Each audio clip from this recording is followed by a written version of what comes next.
안녕하세요. 좋은 하루 보내세요. 저희 채널이 마음에 드셨다면 좋아요와 구독 부탁드려요. 여러분의 응원이 힘이 된답니다. 자, 이제 실화를 하나 들려드릴게요. 우리 며느리가 내 신용카드를 훔쳤다.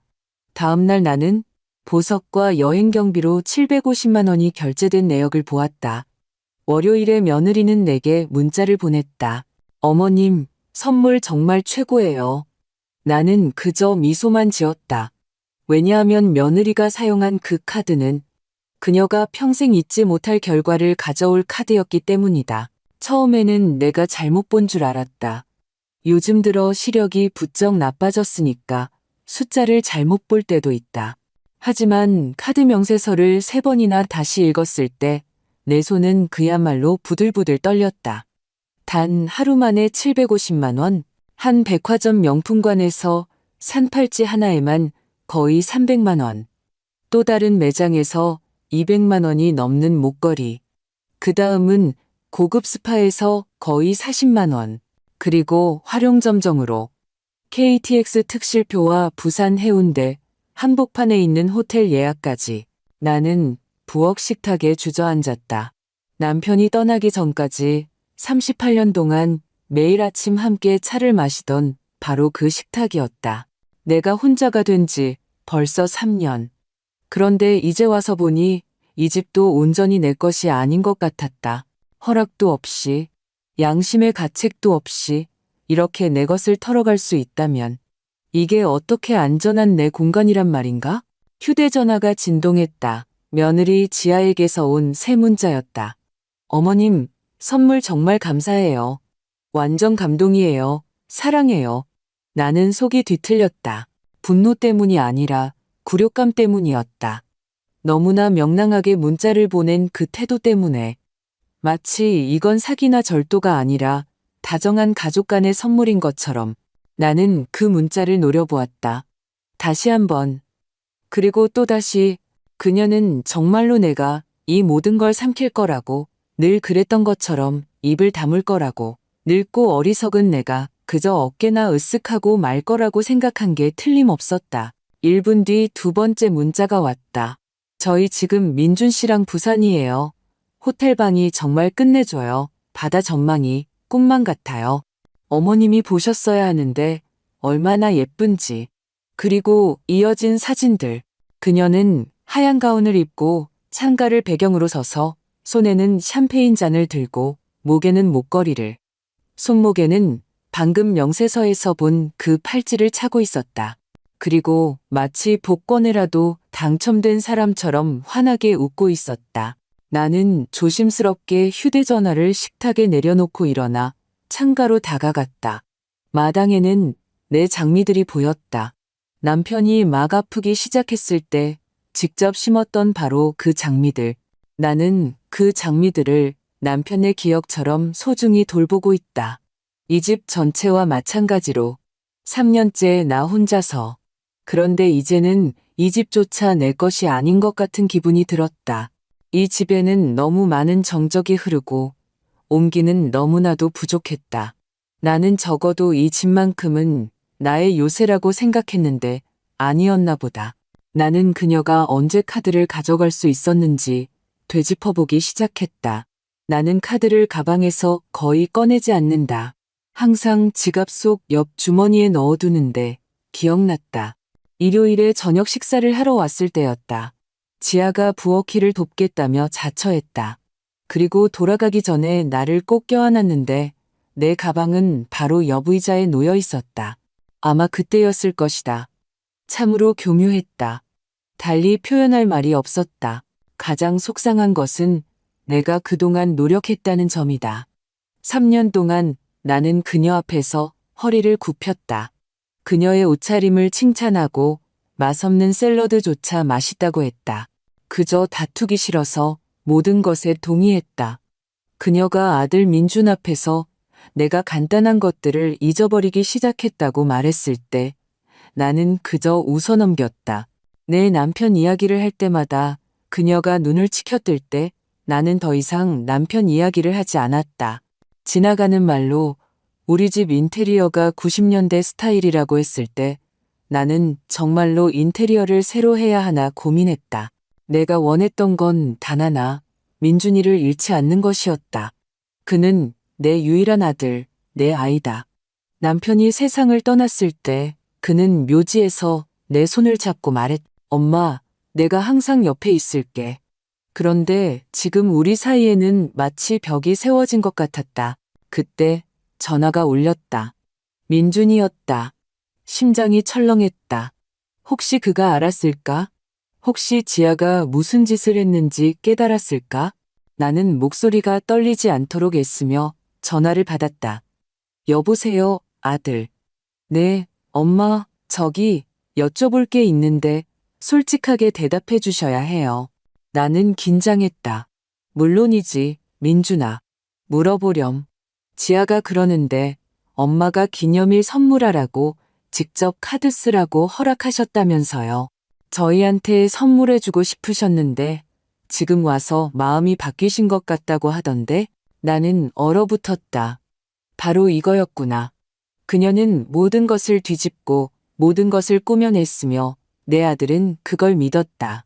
민준아, 나는 천천히 말했다. 나는 누구에게도 아무것도 허락한 적 없다. 카드도, 여행도, 쇼핑도 전부 내 허락 없이 일어난 일이야. 그는 침묵했다. 그런데 엄마, 지아가 저한테 문자 내용을 보여줬어요. 엄마가 분명히 내 자신에게 선물 좀 해라고 쓰셨던데요. 서프라이즈처럼요. 난 그런 거 쓴 적 없어. 내 목소리는 차가워졌다. 절대로. 지아에게도, 너에게도. 누군가 문자를 조작했을 수도 있겠지. 그는 다시 침묵했다. 엄마도 아시잖아요. 힘든 한 해였잖아요. 그리고 김 원장님도 그러셨잖아요. 사별 후에 가끔 그럴 수 있다고요. 기억이 가물가물해지는 거요. 뭔가를 잊어버리실 수도 있잖아요. 김 원장님. 내가 거의 반말을 쓸 정도로 가까운 우리 동네 의사. 어릴 때 민준이를 몇 번이나 그 병원에 데려갔는지 나는 모든 것을 세세하게 기억한다. 언제 그에게 그런 말을 해놓았을까? 민준아, 나는 단호하게 말했다. 나는 모든 걸 똑똑히 기억해. 내 카드가 가방에 있었다는 것도 알아. 누군가 허락 없이 가져간 거야. 그걸 절도라고 부른단다. 그가 쭈뼛거렸다. 엄마, 일단 저희 돌아가면 차분히 앉아서 다 얘기해요. 이런 오해 때문에 여행을 망치고 싶지 않아요. 오해? 내 목소리가 갈라졌다. 750만 원이야. 이건 잘못 눌렀 내가 아니라고. 이건 0원짜리 커피가 아니야. 이건 절도야, 민준아. 엄마, 잠깐만요. 지아말로는 호텔에서 몇 박이랑 기념품 조금 산 게 전부라고 했어요. 나는 그가 의심하기 시작했다는 것을 깨달았다. 다행이었다. 아들아, 나는 조용히 말했다. 집에 돌아오면 지아 여행 가방을 한번 들여다보렴. 팔찌, 반지, 귀걸이들을 보고 그게 전부 조금으로 살 수 있는 건지 생각해봐. 나는 전화를 끊고 자리에 앉았다. 추위했던 것처럼 손이 떨렸다. 하지만 그건 더 이상 두려움이 아니었다. 분노가 시작되고 있었다. 배신 뒤에 찾아오는 올바른 분노.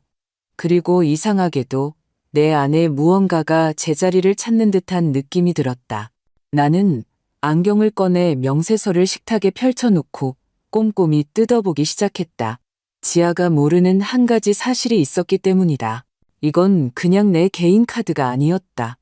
이건 남편과 내가 예전에 함께 설립했던 회사 명의의 카드였다. 법적으로 여전히 존재하는 회사. 그리고 만약 모든 것이 확인된다면 그 결과는 단순히 실수로 가져갔어요. 보다 훨씬 더 심각해질 것이었다. 밤새 나는 한숨도 자지 못했다. 눈을 감기만 하면 그 장면이 눈앞에 다시 떠올랐다. 부산의 호텔 창가를 배경으로 손에는 샴페인 잔을 들고 내 보석들을 몸에 두른 채 미소 짓는 지아의 모습. 남편이 살아있을 때조차 나 자신에게 사주지 못했을 만큼 값비싼 것들이었다. 그런데 이제 와서 보니 그걸 차고 있는 사람은 내가 아니었다. 모든 것이 머릿속에서 맴돌았다. 내가 왜 이 모든 것을 참아왔을까? 왜 진작에 선을 긋지 않았을까? 그러자 기억들이 하나둘씩 떠오르기 시작했다. 마치 내 안에 무언가가 터져나온 것처럼. 예전에는 억누르고 외면하고 인정하고 싶지 않았던 것들이었다. 가장 먼저 떠오른 것은 그들의 결혼식이었다. 그때 이미 뭔가 잘못됐다는 걸 느꼈다. 지아는 나를 가족석에 앉히지도 않았다. 모든 친척, 친구, 가까운 이와 머니들이 웃고 떠들며 사진을 찍고 있는데 나는 구석진 테이블에 남편의 먼 친척들과 함께 앉아 있었다. 그 옆에는 저녁 내내 반쯤 졸다가 혈압 불평만 하던 고모님이 계셨다. 민준이는 나중에 물론 변명했다. 엄마, 왜 그러세요? 지아가 너무 긴장해서 자리 배치를 엉망으로 했나 봐요. 이해하시죠? 그래, 나는 이해했다. 항상 모든 것을 이해했다. 그리고 그것이 아마 나의 가장 큰 실수였을 것이다. 그 다음은 그들이 SNS에 올린 사진들이었다. 거의 모든 사진에 나는 없었다. 마치 내가 그들 삶의 일부가 전혀 아닌 것처럼. 내가 조심스럽게 이 이야기를 꺼냈을 때 지아는 웃었다. 어머님도 참 그냥 우연이에요. 아, 나중에 어머님이랑 같이 한 컷 찍어요. 하지만 그 나중은 결코 오지 않았다. 결혼 후 첫 추석이 기억났다. 나는 그녀가 가장 좋아하는 부드러운 베이지색 캐시미어 목도리를 2주 동안이나 직접 떴다. 선물로 주었을 때 그녀는 포장을 풀고 단 몇 초간 손에 들고 있다가 말했다. 정말 감동적이네요. 누군가는 분명 좋아할 거예요. 그렇게 말하고는 옆으로 치워버렸다. 마치 그게 물건이 아니라 쓰레기라도 되는 것처럼. 나중에 나는 그 목도리를 보았다. 그들의 현관에 중고 거래 앱에 올릴 태그가 붙은 채로 걸려 있었다. 누구에게 주지도 않고 그냥 팔아버리려 했던 것이다. 가장 가슴 아픈 일은 어버이날에 일어났다. 나는 그들을 늦은 아침 식사에 초대했다. 식탁을 차리고 민준이가 어릴 때 좋아했던 불고기, 잡채, 갈비찜까지 아침부터 내내 부엌에 서서 준비했다. 지아는 새 비싼 원피스를 입고 와서는 곧바로 음식 사진을 찍기 시작했다. 이거 정말 정감 있네요. 그녀는 과장된 다정함으로 말했다. 진정한 집밥, 마치 과거에서 온 것 같아요. 그리고는 SNS에 올렸다. 어르신들의 옛날 시골 밥상과는 비교할 수 없죠. 그녀는 나를 무슨 박물관 전시품처럼 만들어버렸다. 민준이는 옆에 앉아 웃고 있었고 내가 상처받았다는 사실조차 깨닫지 못했다. 그리고 그날 그녀는 미래에 대해 이야기하기 시작했다. 저희 민준 씨랑 더 큰 집을 살까 생각 중이에요. 좀 더 현대적이고 보안 시스템도 잘 갖춰진 집으로요. 그녀는 마치 무심결에 말하는 듯 했지만 그녀의 눈은 내 부엌, 낡은 찬장, 식탁의 비닐 커버, 남편과 내가 90년대에 함께 발랐던 벽지를 훑었다. 물론 어머님을 도와드려야 하니까 가까이 있고 싶어요. 그녀는 내가 이미 무너져 내리고 있는 사람인 양날을 보며 덧붙였다. 나는 혼자서도 충분히 잘 지내. 나는 조용히 대답했다. 어머, 물론 그렇게 생각하시겠죠. 하지만 모든 게 얼마나 빨리 변할 수 있는지 아시잖아요. 나이, 기억력, 넘어지는 거, 약. 그녀는 다정하게 말했지만 그 말 속에는 강철 같은 차가움이 있었다. 민준이는 나를 변호하는 말 한마디 없이 그저 고개를 끄덕일 뿐이었다. 그리고 모든 것은 거기서부터 시작됐다. 처음에는 내가 스스로 정리하지 못할 것처럼 가방 속을 정리하는 것을 도와주었다. 그 다음에는 내가 혼란스러워하고 잊어버리고 같은 말을 반복한다고 이제는 몇몇 일들을 믿을 만한 손에 넘겨야 할 때라고 점점 더 자주 말하기 시작했다. 항상 걱정스럽고 조심스럽고 부드럽게. 어머님, 자동 이체가 편리하다고 생각 안 해보셨어요? 어머님께는 그게 더 쉬울 텐데요. 아니면 자산 관리사를 연결해 드릴까요? 신경 쓰실 일 없게요. 예를 들어 민준 씨를 계좌에 공동명의로 올리는 거죠. 그냥 만일을 위해서요. 혹시라도 무슨 일이 생기면 나는 거절했다. 하지만 의심은 스며들었고 기운은 빠져나갔다. 그녀는 서서히 내게서 돈뿐만 아니라 나의 의지, 나에 대한 존중심까지 빼앗아가고 있었다. 가장 비열했던 것은 그녀가 내 고통, 남편을 잃은 나의 외로움을 이용했다는 것이다. 내가 남편에 대해 이야기할 때마다 그녀는 눈을 동그랗게 뜨고 내 손을 잡고 쓰다듬었다. 마치 열이 나는 아이를 대하듯. 물론이죠, 물론. 배우자를 잃는다는 건 끔찍한 일이에요. 특히 노년에는요. 때로 어르신들은 그 후에 너무 정신을 잃어서 모든 걸 잊고 혼란스러워 하시죠. 나는 그때 못 들은 척했지만 이제야 깨닫는다. 그녀는 미리 기반을 다지고 있었던 것이다. 이제 나는 전체 그림을 볼 수 있다. 내가 그녀에게 건넸던 모든 친절한 말은 내가 약해지고 있다는 증거로 사용되었다. 내가 독립적이려는 모든 시도는 고집으로 비쳤다. 모든 감사의 말은 약점으로 포장되었다. 그리고 그날 밤 새벽 3시 나는 잠들지 않았다. 나는 부엌에 앉아 식은 차를 마시며 아주 오랜만에 두려움이 아닌 진짜 분노를 느꼈다. 조용하고 차분하며 날카롭게 갈아놓은 칼날 같은 분노. 나는 노트북을 꺼내 내 모든 계좌를 열고 확인하기 시작했다. 내가 발견한 것은 나를 소름 돋게 했다. 이번이 처음이 아니었다. 지아는 몇 달 동안 내게서 돈을 훔치고 있었다. 조금씩 10만 원, 20만 원씩, 미용실, 레스토랑, 부티크. 평일에 내가 집에 혼자 앉아 있을 때 그녀는 갑자기 고급 레스토랑에서 저녁을 먹어야겠다고 생각했다. 그리고 모든 것은 하나의 카드, 내 개인 카드가 아닌 남편과 내가 함께 세웠던 회사, 영서 컨설팅의 카드에서 지출되었다. 컨설팅 회사, 나는 이제 거의 운영하지 않았다. 남편이 죽은 후 거의 모든 것을 중단했지만 폐업하지는 않았다. 그리고 민준이, 그는 이 모든 것을 정리하는 데 나를 도왔다. 공식적으로 이름이 올라가 있었고 접근 권한이 있었다. 그리고 이제 바로 이 법인 카드에서 이 모든 비용이 지출되고 있었다. 이건 더 이상 단순한 가족 간의 불미스러운 일이 아니었다. 이건 법인 사기였다. 그리고 이걸 증명한다면 그 결과는 심각할 것이다. 아주 심각하게. 나는 노트북을 닫고 창가로 다가갔다. 창밖은 어둠, 내 장미들, 한때 사랑이 가득했던 집. 이제는 나 혼자뿐인 집. 하지만 아주 오랜만에 나는 혼자가 아니라고 느꼈다. 내게는 진실이 있었고 나는 그 진실과 함께 끝까지 갈 준비가 되어 있었다. 다음 날 아침 나는 일찍 잠에서 깼다. 제대로 잔 것 같지도 않았지만 몸은 피로로 무거웠는데 머릿속은 마치 누군가 불을 켠 것처럼 맑았다. 아주 오랜만에 느끼는 명료함이었다. 나는 무엇을 해야 할지 알았다. 옷장을 열었다.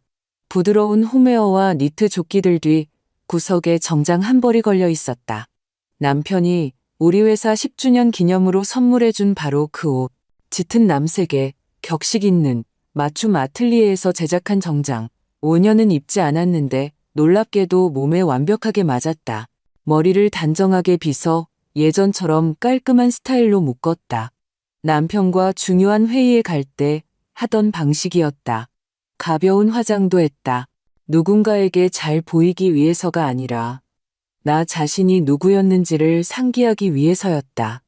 30년 동안 사업을 이끌며 누구 앞에서도 굽히지 않았던 여자.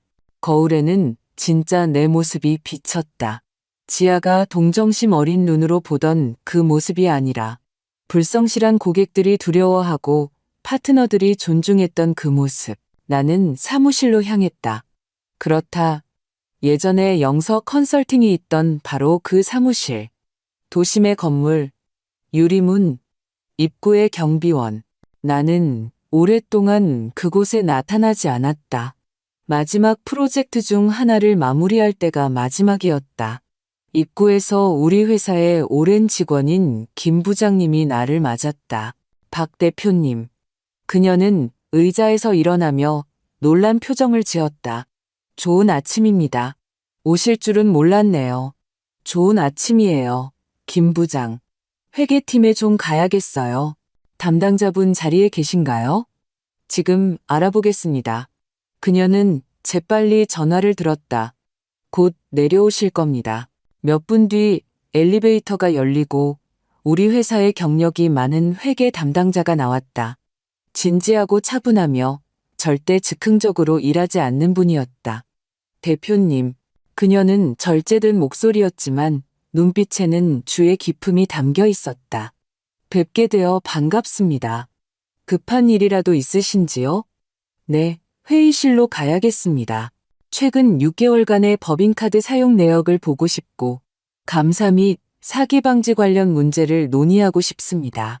그녀는 살짝 눈썹을 치켜떴지만 아무것도 묻지 않았다. 우리가 한때 수십억 원짜리 계약서에 서명하고 가장 어려운 과제를 논의했던 바로 그 회의실로 나를 안내했다. 모든 것이 내가 기억하던 그대로였다. 참나무 테이블, 푹신한 의자, 선반에 가지런히 정돈된 서류철들. 모든 것이 제자리에 있었다. 나 자신도 마찬가지였. 그녀는 내 앞에 출력물을 펼쳐놓고 옆에 앉았다. 우리는 날짜별로 보기 시작했고 어젯밤 화면으로 보았던 것이 이제 종이 위에 놓여 있었. 구매 내역이 하나씩 달마다 금액은 5만 원부터 수십만 원까지. 부티크, 미용실, 고급 레스토랑. 모든 것이 업무 비용으로 처리되어 있었다. 모든 것이 내 아들 민준이가 회사의 공식 대리인으로 등록된 카드로 결제되었다. 회계 담당자가 손가락으로 한 줄을 가리켰다. 예를 들어 여기 고객 접대비로 기재되어 있네요. 이게 업무상 미팅이 아니었다고 확신하십니까? 확신해요. 나는 대답하고 휴대전화를 꺼내 사진을 보여주었다. 그 보석 가게에서 산 팔찌를 차고 있는 지아의 사진. 사진 밑에는 부산에서는 럭셔리하게라는 글이 적혀 있었다. 이 팔찌는 3주 전에 180만 원에 구매됐어요. 여기 보고서에는 고객 선물용으로 되어 있네요. 그녀의 얼굴이 창백해졌다. 대표님, 만약 법인카드가 목적외로 사용되었고 그 비용이 업무상 경비로 처리되었다면 이건 단순한 부주의가 아니라 사기입니다. 게다가 법인 내에서 발생한 일이라 이건 완전히 다른 이야기가 됩니다. 알아요. 나는 고개를 끄덕였다. 그래서 제가 여기 온 겁니다. 그녀는 나를 진지하게 쳐다보았다. 저희는 신고해야 할 의무가 있습니다. 국세청은 이런 문제에 매우 엄격합니다. 세무조사 벌금이 부과될 수 있고 금액이 크면 형사 책임까지 질 수 있습니다. 나는 깊이 숨을 들이마셨다. 솔직히 무서웠다. 내 아들이 형사사건에 연루될 수 있는 날까지 살게 될 줄은 꿈에도 몰랐다. 하지만 이제 돌이킬 수 없다는 것을 알았. 우리가 취해야 할 조치는 뭐죠? 먼저 계좌를 동결해야 합니다. 즉시요. 더 이상의 거래는 없습니다. 그 다음 변호사들을 위한 보고서와 서류를 준비합니다. 그리고 만약 대표님께서 고소하지 않으시면 회사가 모든 것을 묵인한 것처럼 보일 겁니다. 나는 침묵했다. 하루 정도는 기다릴 수 있지만 그 이상은 안 됩니다. 회사가 위험을 감수할 수는 없어요. 나는 고개를 끄덕였다. 좋아요, 24시간. 그 후에는 해야 할 일을 하세요. 하지만 그녀가 덧붙였다. 명심하세요. 만약 민준 씨가 아내가 계좌를 사용했다는 사실을 알았다면 그도 공범으로 간주될 겁니다. 몰랐다면 자신이 무관하다는 것을 증명해야 할 거고요. 이건 심각한 문제입니다. 나는 출력물을 쳐다보았다. 종이들, 그리고 그 뒤에 모든 진실이 있었다. 최소 750만 원, 그리고 모든 것이 영수증과 서명으로 문서화되어 있었다. 이건 카드를 헷갈렸 내가 아니었다. 이건 단계적으로, 체계적으로 계획된 것이었다. 나는 온종일 사무실에서 보냈다. 전화를 걸고 재확인하고 비교했다. 서류철마다 표마다 퍼즐이 맞춰지고 있었다. 처음에는 소액, 그 다음에는 점점 더 큰 금액, 처음에는 화장품, 그 다음에는 옷, 그 다음에는 여행, 처음에는 가끔, 그 다음에는 정기적으로, 그리고 모든 것이 남편과 내가 무에서부터 일군 회사의 계좌에서 지출되었다. 이제 형사사건에 휘말릴 수 있는 회사. 나는 깨달았다. 이제 그만. 남편과 내가 평생을 바쳐 이룬 것을 그들이 망가뜨리도록 내버려둘 수 없다. 절대로. 저녁에 집에 돌아왔을 때 밖은 이미 어두워지고 있었다. 하늘은 잿빛이었고 무거운 구름으로 가득 차 있었다. 마치 날씨조차 무언가 중요한 일이 다가오고 있음을 아는 듯했다. 나는 창가 의자에 앉았다. 남편이 신문 읽기를 좋아했던 바로 그 의자였다. 그리고 생각했다. 나는 모든 것을 올바르게 처리했어. 증거를 모았고 모든 것을 확인했다. 더 이상 의심의 여지가 없었다. 남은 것은 단 하나, 민준이가 알고 있었느냐 하는 것이었다. 그것이 가장 무서운 질문이었다. 나는 그가 단지 아무것도 눈치채지 못했기를, 지아가 그의 등 뒤에서 조용히 모든 것을 저질렀기를 믿고 싶었다. 하지만 내 마음 한편에서는 그가 점점 더 그녀의 말에 동의하고 나를 마치 짐처럼 쳐다보기 시작했던 것을 기억하지 않을 수 없었다. 나는 결심했다. 그들이 어떻게 사는지 내 눈으로 직접 봐야겠다고. 나에게는 그들 집에 예비 열쇠가 남아 있었다.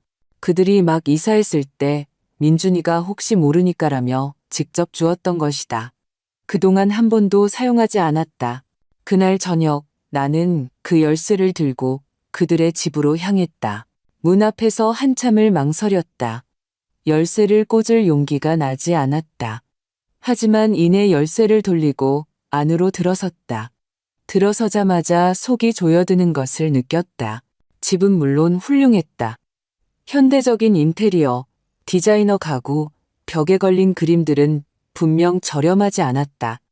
레스토랑 같은 와인셀러까지. 하지만 공기 중에는 무언가 무거운 것이 떠다녔다. 마치 이 아름다움이 부유함에서 온 것이 아니라 모든 것을 필사적으로 숨기려는 욕망에서 온 것처럼. 나는 부엌으로 걸어갔다가 멈춰섰다. 식탁 위에는 청구서가 산더미처럼 쌓여 있었다. 일부는 연체라는 붉은 표시가 되어 있었다.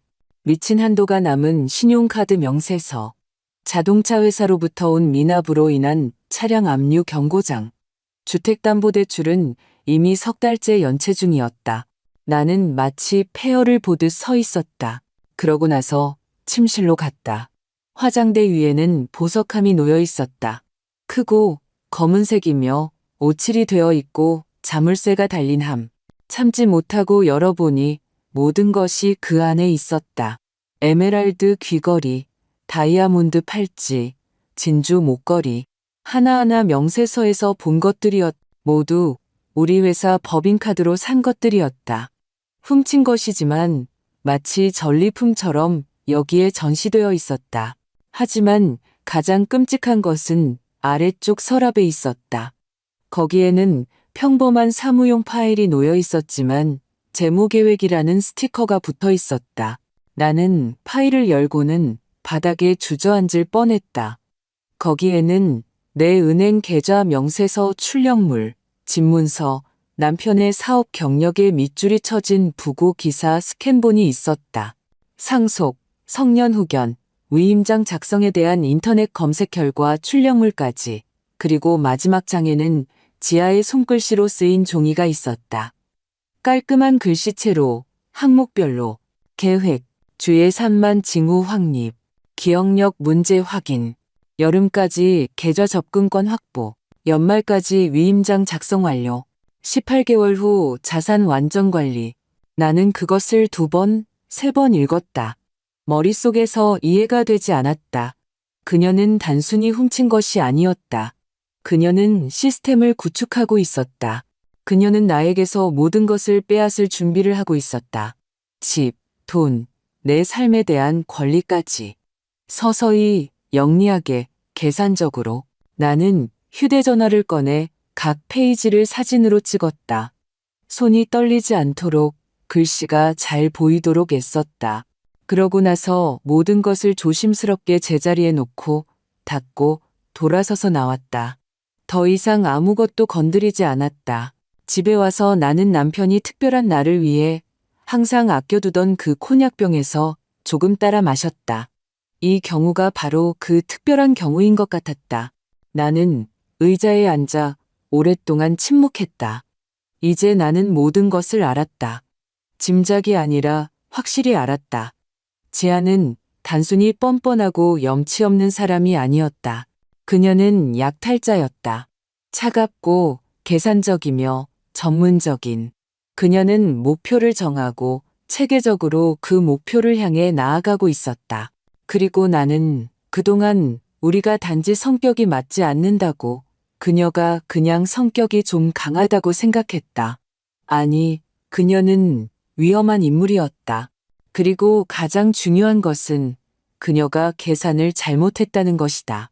그녀는 나를 늙고 약하고 어리석은 과부로 혼자 남겨지는 것을 두려워하며 약간의 친밀함이라도 얻기 위해 모든 것을 감수할 사람으로, 모든 것을 참아낼 사람으로 착각했다. 하지만 그녀는 잊었다. 내가 단지 나이든 여자가 아니라는 것을. 나는 박서윤, 남편 김영수의 아내이자 지아가 아직 학교에 다닐 때 서울의 대기업들과 협상하고 입찰을 따냈던 회사의 공동 창업자라는 것을. 나는 표정을 관리할 줄 안다. 서류를 다룰 줄 안다. 그리고 나는 두렵지 않다. 그녀가 나와 체스 게임을 하기로 결심했다면 나도 그녀 못지않게 술을 둘 줄 안다는 것을 알아야 할 것이다. 다음 날, 나는 알람 없이 스스로 일어났다. 더 이상 불안은 없었고 오직 단단함만이 있었다. 나는 모든 서류, 사진, 출력물을 모아 깔끔한 파일에 넣어 복수하고 싶지는 않았다. 그들을 감옥에 보내고 싶은 마음은 없었다. 나는 단지 그들이 누구를 상대하고 있는지 깨닫게 하고 싶었고, 내 아들, 내 친아들이 마침내 자신의 곁에 누가 있는지 보게 하고 싶었다. 나는 민준이에게 전화를 걸었다. 여보세요. 우리 직접 만나서 얘기 좀 해야겠다. 오늘 우리 집으로 오는 게 좋겠어.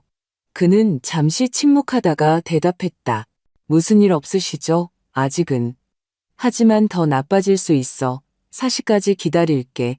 나는 목소리를 높이거나 날카롭게 말하지 않았지만 그는 대화가 심각할 것임을 깨달았다. 사시에 그는 혼자 왔다.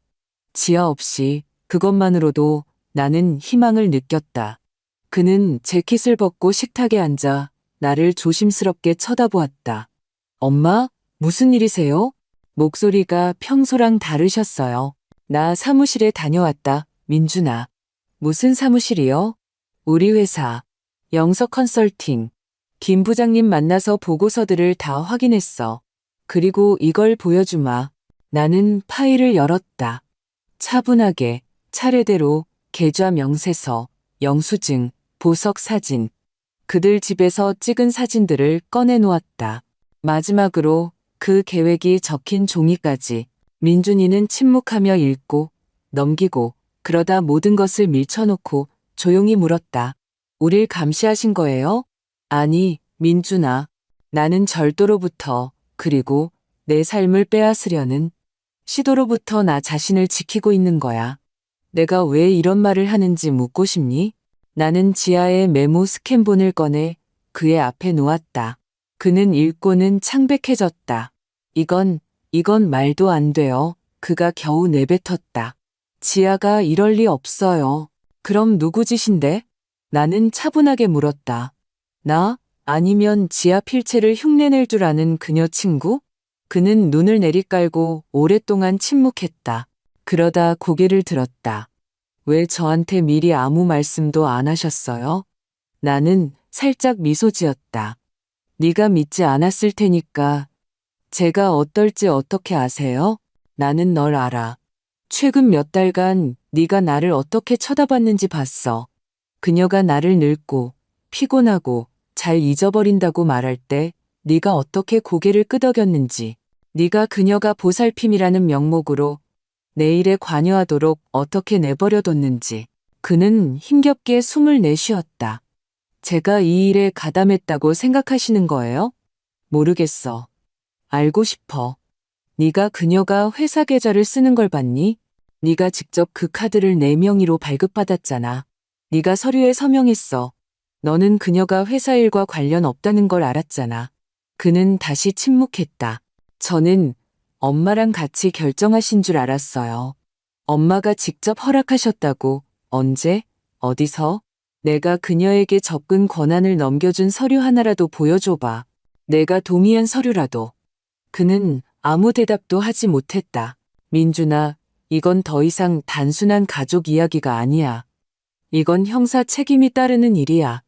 사실상 기업 금융 분야의 사기죄야.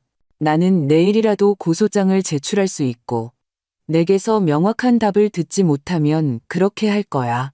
그는 식탁에서 물러나 소파에 앉았다.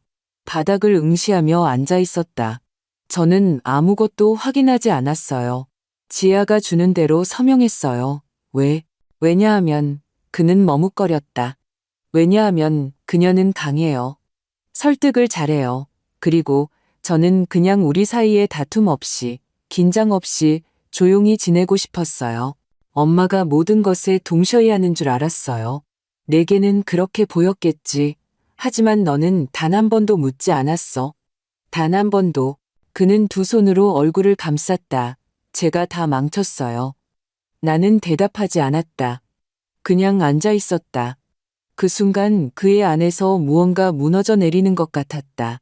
그는 더 이상 어른 남자처럼 보이지 않았다. 거짓말을 들킨 10대 소년 같았다. 엄마, 이제 어떻게 하실 거예요? 아직은 아무것도. 너에게 하루의 시간을 주겠다. 네가 누구 편에 설지 결정할 시간. 나는 보고서를 다 검토할 거야. 만약 뭔가 맞지 않는 게 있으면 서류를 변호사에게 넘길 거다. 그리고 지아에게는 내가 모든 걸 안다고 전해라. 만약 단돈 1원이라도 더 사라지면 나는 경찰에 신고하는 것뿐만 아니라 모든 언론, 재계, 남편을 알았던 모든 사람에게 이 사실을 알릴 거야. 그녀의 경력, 그녀의 인맥은 잿더미가 될 거다. 그는 말없이 고개를 끄덕였다. 저를 내쫓으시는 거예요? 너에게 시간을 주는 거야. 결정을 내려라, 아들아. 네가 내 아들인지 아니면 사기꾼의 파트너인지. 그는 말없이 작별 인사도 없이 떠났다.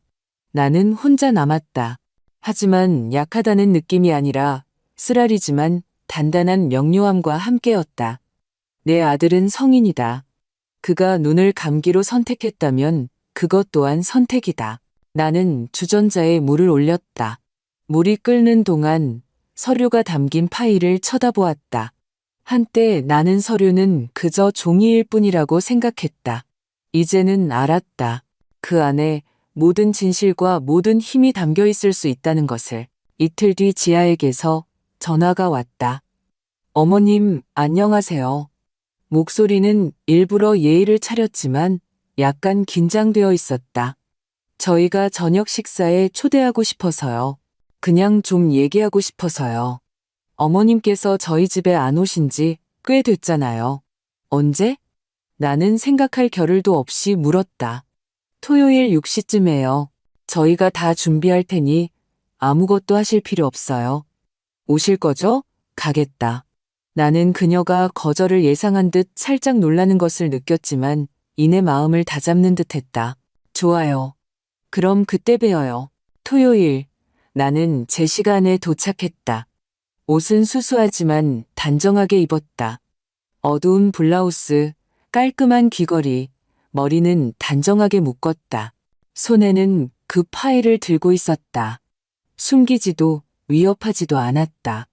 단지 내가 잡채를 먹으러 온 게 아니라 대화를 하러 왔다는 증거처럼 들고 있었다. 문을 연 것은 지아였다. 얼굴에는 의례적인 미소가 걸려 있었다. 무대에 서는데 익숙한 여자의 미소. 들어오세요. 그녀는 아무 일도 없다는 듯이 말했다. 민준이가 부엌에서 나왔다. 옷차림은 평범했다. 피곤하고 지친 모습, 눈은 무거웠다. 그는 고개를 끄덕였다. 안녕하세요, 어머님. 나는 대답했다. 식탁 위에는 이미 전체 요리와 와인, 따뜻한 음식이 차려져 있었다. 지아는 분주하게 움직이며 음식을 자르고 와인을 따랐다. 모든 것이 마치 다정한 분위기인 것처럼. 어머님, 좋아 보이세요. 그녀는 내 잔을 채우며 말했다. 고맙다. 나는 대답하고 내 앞에 파이를 놓았다. 과시하려는 게 아니라 그냥 눈에 보이게 두기 위해서였다. 민준이는 옆에 앉았다. 그는 웃지도 쓸데없는 말을 하지도 않았다. 저희가 생각했는데요. 지아가 말을 시작했다. 서운한 감정을 마음에 담아둘 필요는 없는 것 같아요. 모든 건 차분하게 이야기할 수 있잖아요. 결국 우린 가족이니까요. 물론이지, 내가 말했다. 바로 그래서 내가 여기 온 거다. 그녀는 나를 쳐다보며 살짝 굳었다. 그녀가 말을 이었다. 어머님께서 서류를 좀 보셨다고 들었어요. 그건 좀 이상하네요. 우리 모두 어른인데. 이상한 건 아무 권한도 없는 사람이 회사 돈을 쓰는 거지. 나는 차분하게 말했다. 이상한 건 누군가 내 얼굴에 미소를 지으면서 내 자산을 가로챌 계획을 세우는 거고. 그녀의 입술이 떨렸다. 그건 모함이에요. 얼음장 같은 목소리였다. 그건 사실이야. 출력물을 보여줄 수 있다. 나는 그녀의 지출 내역과 그 하위 항목이 적힌 계획서가 담긴 종이 몇 장을 식탁에 올려놓았다. 민준이는 고개를 숙인 채 앉아 있었다. 이게 뭐죠? 지아는 종이를 집어들고 훑어보았다. 이건 조작된 거예요. 그냥 낙서일 뿐이라고요. 제가 이걸 썼다고 진심으로 생각하세요? 그럼 누가? 지나가던 행인? 아니면 내 필체를 흉내낼 줄 아는 내 친구? 어머님은 저희 집을 침범하셨고 사적인 공간을 침해하셨어요. 그녀의 목소리가 커졌다. 지아야, 나는 차분하지만 단호하게 말했다. 나에게는 나 자신과 내 재산을 보호할 법적 권리가 있다. 나는 내 아들이 준 열쇠로 집에 들어갔어. 나는 단돈 1원도 가져가지 않았지만 내가 찾던 것을 찾았지. 그리고 이제 알고 싶구나. 네가 내 계좌에서 돈을 얼마나 더 빼낼 생각이었는지 후견인 신청을 하기 전에 말이다. 말도 안 돼요. 그녀가 소리쳤다. 민준 씨, 듣고 있어?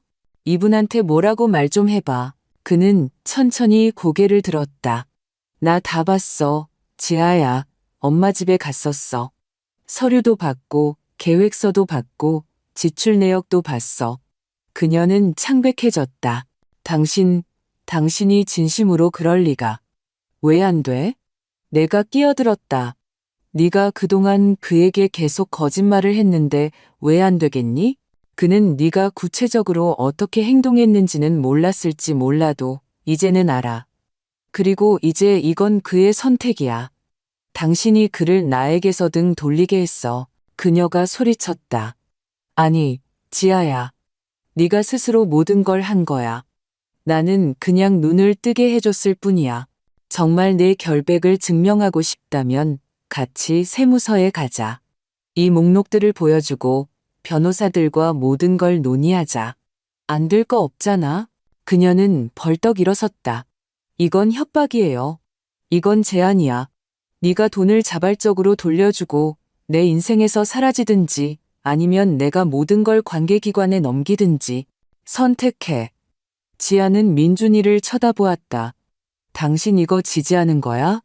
진심으로? 그는 천천히 일어섰다. 나 뭘 생각해야 할지 모르겠어. 하지만 내가 본 건 부정할 수가 없어. 나도 생각할 시간이 필요해. 그녀는 뒤로 물러섰다. 좋아. 그녀가 씩씩거렸다. 그렇게 나오시겠다.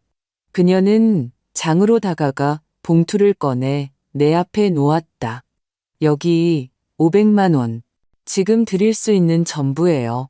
나머지는 나중에 드릴게요. 제발 그냥 내버려 두세요. 나는 받지 않았다. 나는 현금은 받지 않는다.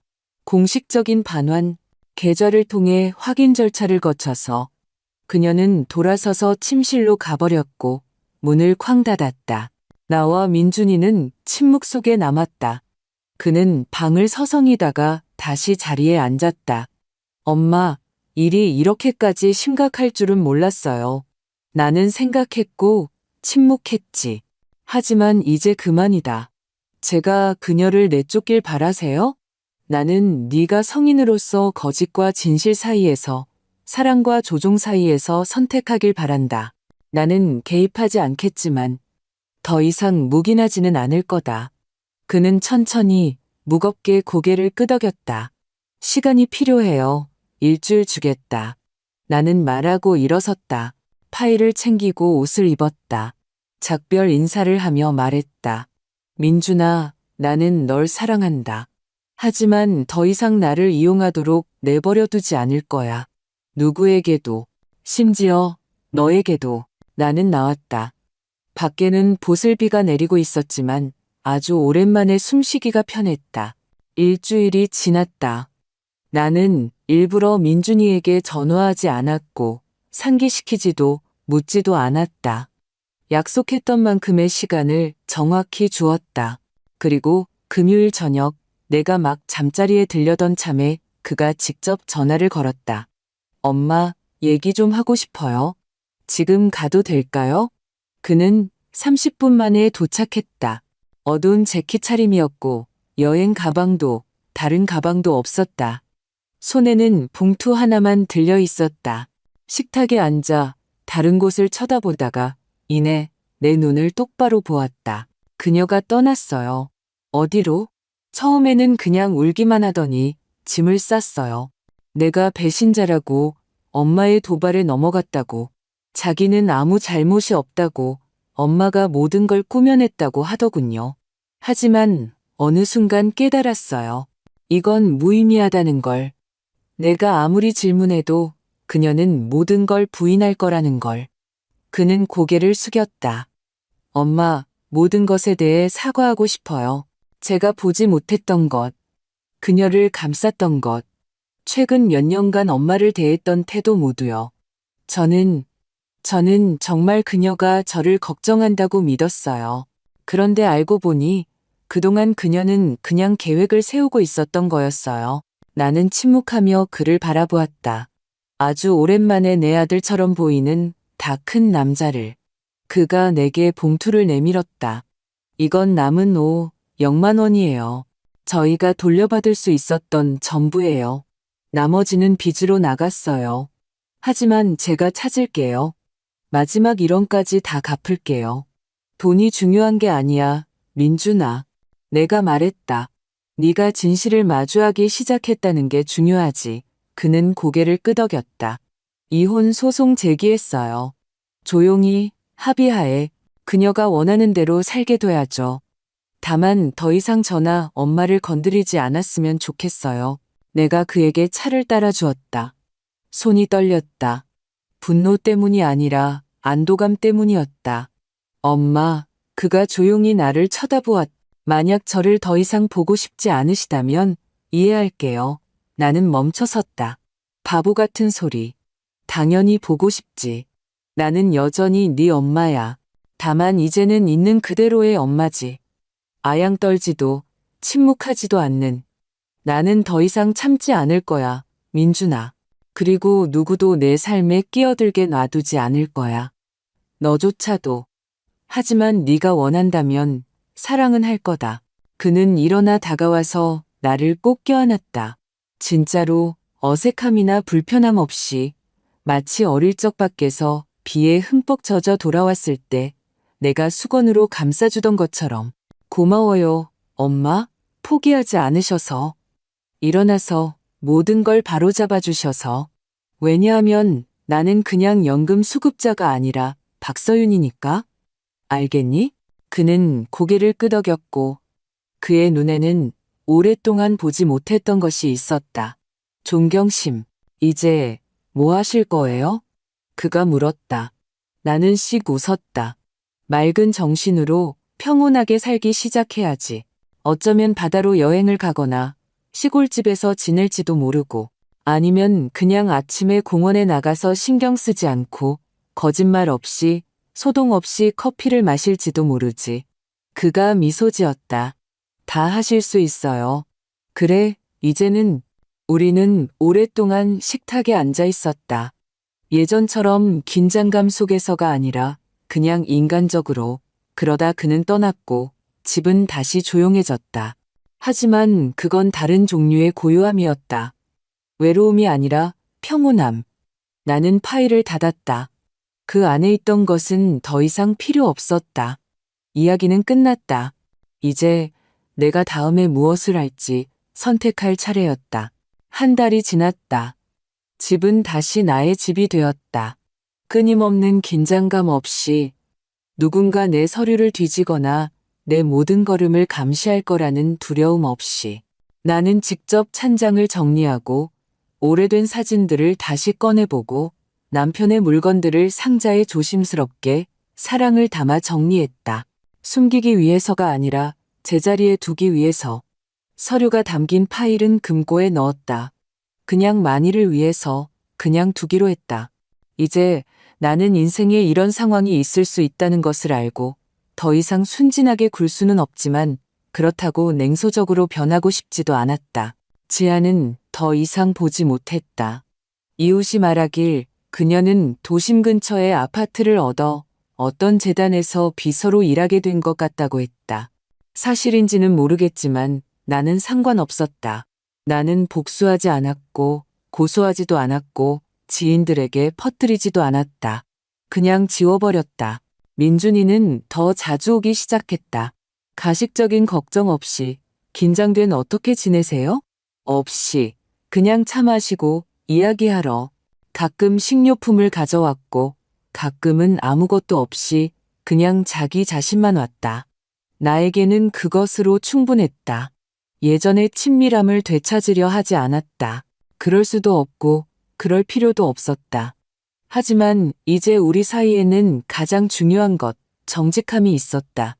그는 더 이상 지아를 변명하거나 다투지 않았다. 그는 들었고 나는 나 자신에게 말할 수 있도록 허락했다. 가끔 꿈에 남편이 나왔다. 부엌에 앉아 커피를 마시고 신문을 읽으며 나를 보고 미소 짓는다. 잘했어, 서윤아. 해냈구나. 나는 잠에서 깨어나면 방 안은 조용했다. 하지만 더 이상 힘들지 않았다. 그저 평온했다. 어느 날 아침, 아직 동이 트기 전에 일어나 집 앞 벤치에 차 한 잔을 들고 앉았다. 사람들은 출근하고 차들이 지나가고 나는 나무에 첫노란 잎이 나타나는 것을 바라보았다.